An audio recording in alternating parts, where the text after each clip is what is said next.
I'm Rowan 1000. I've got my controller. I've got my glass of brandy.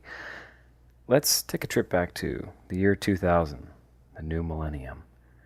Let's play some Chrono Cross.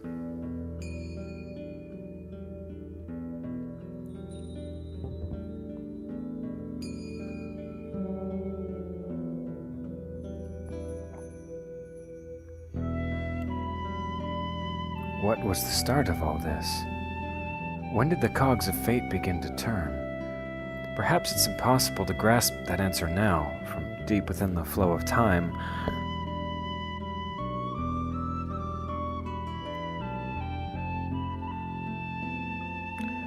But for a certainty, back then, we loved so many, hated so much. We hurt others and were hurt ourselves.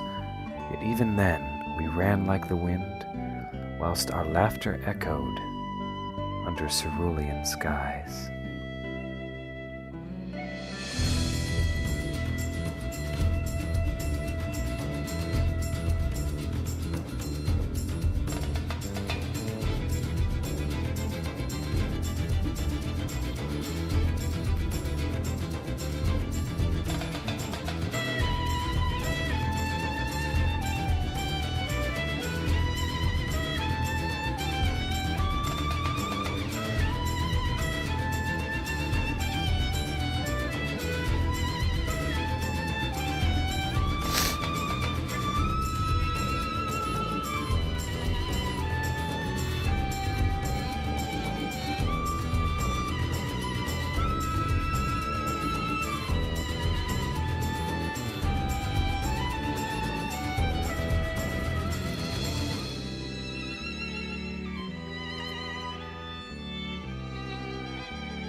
Now, if that doesn't tantalize you, I don't know what will. So let's take a nice, relaxing, deep breath before we begin our journey into this new world. Look at all the effort they put into this intro screen. I mean, this 3D environment. Oh, I mean, I certainly want to have a fantasy adventure here. Let's do it.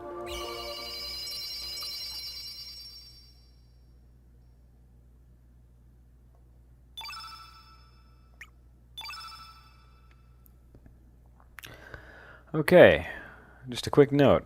Normally I would use the default setting for the name, you know, for universal recognition, but no, not Surge. Come on. There's so many better names. You might as well have chosen Electro or Maximus, Prime. I guess I'm just naming Transformer type names, but I mean honestly, Surge.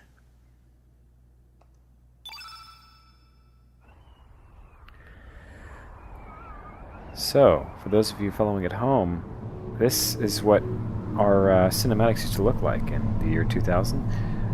They had to fit a bunch of video onto a relatively small CD, so they were extremely compressed and a lot of artifacts, as you can see. So we're doing sort of a Quentin Tarantino kind of thing here, where we're starting, I guess, in the middle of the game, just for a couple moments. And I believe you always start with a blonde girl, but the other character is randomly generated out of all the people you can possibly have in your party later on in the game. So I guess this ruins some of the surprise. It's possible that you might get a character named Mel later. And, and we've got the very attractively rendered anime blonde female who for some odd reason speaks in a Cockney accent. And I will caveat and say that the first time I played this, I was young enough to find her attractive without it being creepy, so...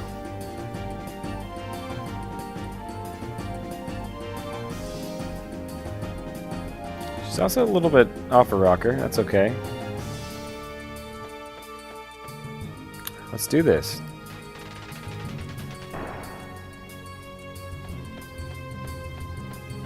Now, I haven't played this in about 12 years, I guess?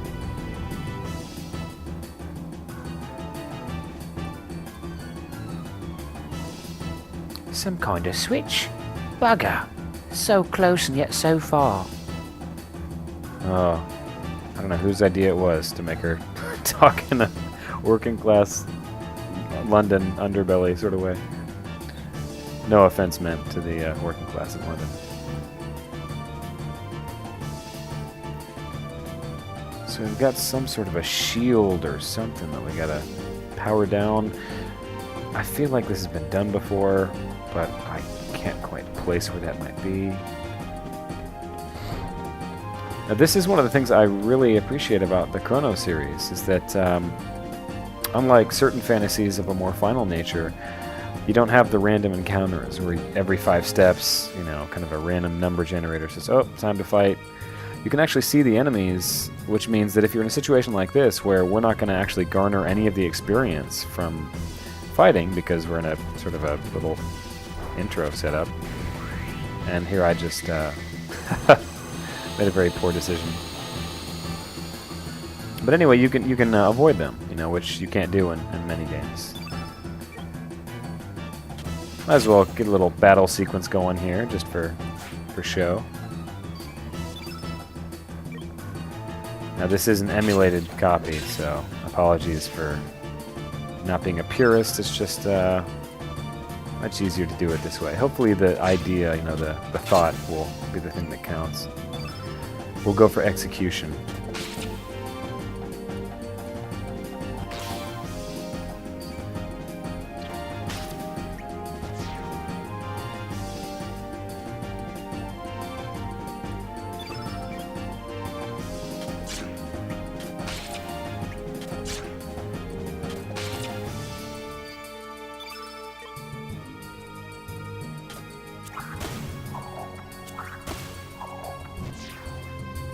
Wow, I mean, that's a pretty good teaser for that character.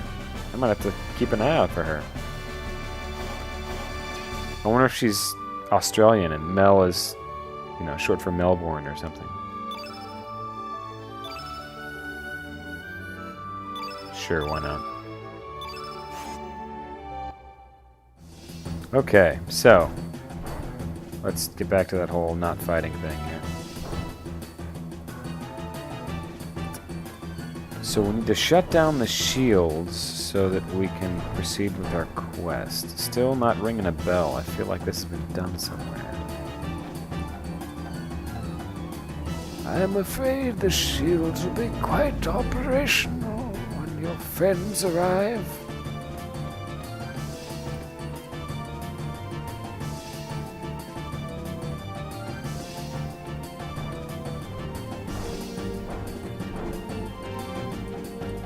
Pretty cool looking transport device, I guess. A little bit anachronistic compared to the rest of the temple, but... Ooh, we're going pretty sci-fi here. This reminds me of the original Chrono Trigger, actually. Now, I'm not a Chrono Trigger guru, so if I miss some connections here on characters and things we run into, do, you know, don't hesitate to correct me in the comments. This reminds me of Galaxy Quest. I think they traveled that way. Oi, what the bloody hell just happened? What are we doing out here?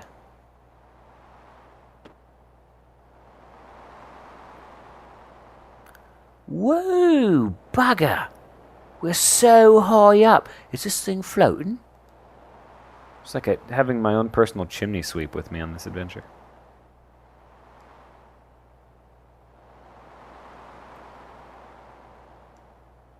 Yeah. You alright, mate? You've been acting all weird. Just stay on your toes, huh? Righto. I like how out of you can already tell, right? We're supposedly, you know, some way into the game here for this little flash forward, and you can tell that my most trusted companions on this great journey for the fate of the world are two relatively young girls. I don't know what that says about me as a protagonist.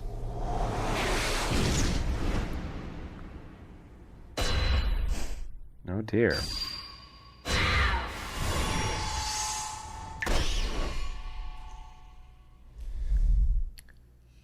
So, what I gather so far is that we're sort of the fantasy version of John Wayne Gacy. So just so you know, we're inhabiting the role of a psychotic murdering asshole, I guess. I feel like I should be hearing Genova music during this part. I don't know why.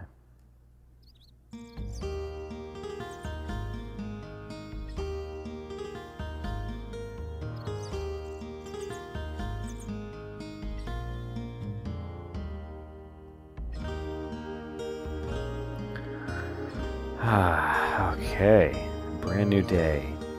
This is I think a little bit of an homage to Chrono Trigger. Same sort of situation.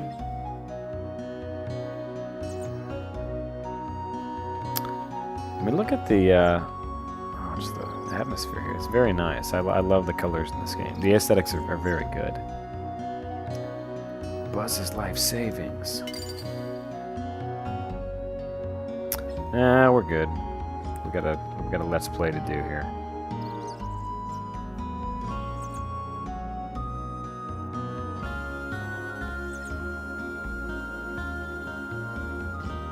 Marge. What a name. The sun's already reached high noon. I've not heard high noon, and you know, I live in Texas, and I've never heard the term high noon outside of a cowboy movie.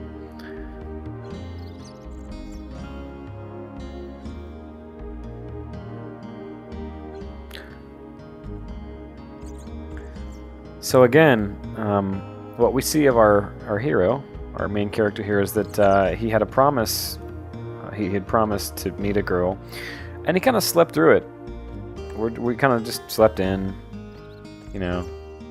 So not only is we know that he is eventually going to be a murderous psychopath, he's also kind of just a dick.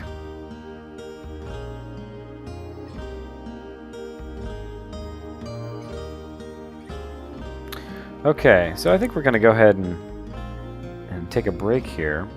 We're about to investigate take a tour, I guess, of the city of Arnie, or the town, I'm sorry. So we're about to take a sort of a little tour of the village of Arnie. I'm going to go ahead and save that for the next video, though. I know we haven't had much exciting, but with all the cutscenes and stuff, you know, we'll get there, don't worry. So until next time, this is Run 1000. It's been a pleasure.